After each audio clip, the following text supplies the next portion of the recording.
കാഫിർ post DYFI നേതാവാണ് സൃഷ്ടിച്ചതെന്ന് തെളിയിച്ചാൽ 25 ലക്ഷം തരാമെന്ന ഡിവൈഎഫ്ഐയുടെ വെല്ലുവിളി സ്വീകരിച്ച് യൂത്ത് ലീഗ്. അതാരാണെന്ന കാര്യം പോലീസ് തെളിയിച്ചിട്ട് ആ പണം മുഖ്യമന്ത്രിയുടെ ദുരിതാശ്വാസ നിധിയിലേക്ക് കൊടുക്കണമെന്ന് യൂത്ത് ലീഗ് ദേശീയ സെക്രട്ടറി സാജിദ് നെടുവണ്ണൂർ.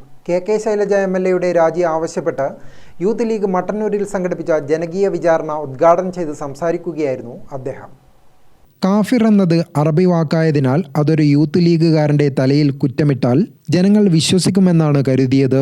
ഞങ്ങളിൽ ഒരാളാണ് ഈ പോസ്റ്റർ തയ്യാറാക്കിയതെന്ന് തെളിയിച്ചാൽ തിരുവണ്ണൂർ പഞ്ചായത്ത് മുസ്ലിം യൂത്ത് ലീഗ് 10 ലക്ഷം രൂപ പ്രഖ്യാപിച്ചിട്ടുണ്ട്. അത് പിണറായി വിജയന്റെ പോലീസ് തെളിയിക്കട്ടെ എന്നും അദ്ദേഹം പറഞ്ഞു. ഒരറബി വാക്കുകൊണ്ടുവന്ന് പ്രിയപ്പെട്ടവരെ, സത്യം ബോധ്യപ്പെട്ടിട്ടും സത്യം മറച്ചു വെക്കുന്നവരെ അറബിയിൽ വിളിക്കുന്ന പേരാണത്. ഒരറബി പേരാണ്.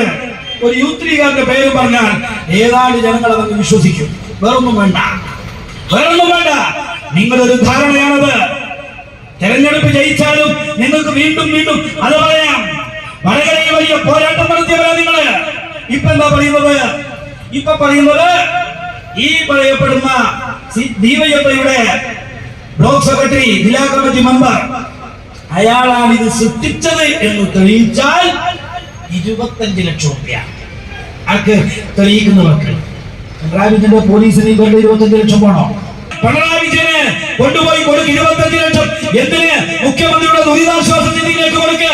എന്നിട്ട് പറ, കൊണ്ടുവാ പ്രതികൾ ആരാണെന്ന് വെളിച്ചത്ത് കൊണ്ടുവാ. ഞങ്ങൾ പറയുന്നു, ഞങ്ങളുടെ പഞ്ചായത്ത്, തിരുവള്ളൂർ പഞ്ചായത്ത് മുസ്ലിം യൂത്ത് ലീഗാ പറഞ്ഞത് 10 ലക്ഷം അങ്ങ് തരാം. 10 ലക്ഷം അങ്ങ് തരാം. ഞങ്ങളിൽ ഒരാളാണെന്ന് തെളിയിച്ചാൽ കാഫിർ പ്രയോഗത്തിൽ മട്ടന്നൂർ MLA കെ ശൈലജ രാജിവെക്കണമെന്നാവശ്യപ്പെട്ടാണ് മുസ്ലിം യൂത്ത് ലീഗ് മട്ടന്നൂർ മണ്ഡലം കമ്മിറ്റി മട്ടന്നൂരിൽ ജനകീയ വിചാരണ സംഘടിപ്പിച്ചത്. റാഫി തിലങ്കേരി അധ്യക്ഷനായി. Ansari Thillankeri, EP Shamsudheen, Musthafa Chooriyod, PM Abootty, VN Muhammad, K Kunhammad, Thaha Koodali, Sathar Idumba, Afsal Haris, Safeer Latheef, Shabeer Edayannur തുടങ്ങിയവർ സംസാരിച്ചു. ഗ്രാമിക ന്യൂസ്, മട്ടന്നൂർ.